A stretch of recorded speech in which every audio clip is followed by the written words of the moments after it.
what Jesus had already said. At the time of our text, Jesus and his disciples were not having a good time. Jesus was preparing to make his way to the cross.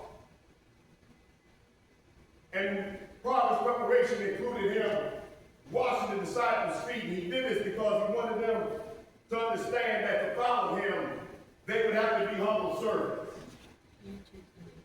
And shortly after Jesus washed the disciples' feet, Scripture reminds us that Satan had entered Judas, and Judas had began to plan out how he was going to betray Jesus. And so Jesus identifies Judas as his betrayer. Judas leaves the scene, and Jesus tells the disciples that I'm going to go away, and where I'm going, you cannot come. And these disciples did not pray for Jesus, but they were worried about their own welfare and their own being. And this particular passage does not give the account, but the other Gospels even record the disciples debating over who would be the greatest. Jesus said he's leaving. Well, who's going to take the high seat?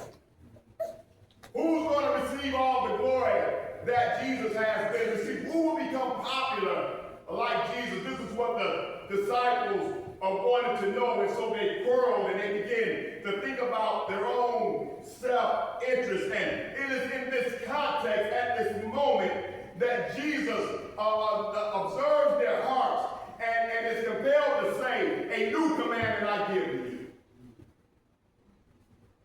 Jesus says, I see all the greed. I see you all jockeying for position. I see that you all lack love. I see that you lack passion. And so Jesus had taught them for 3 years, but when he observed how they were all into themselves, he said, a new commandment I give to you. And so Jesus told them, he said very plainly that love one another. What he said in verse 34.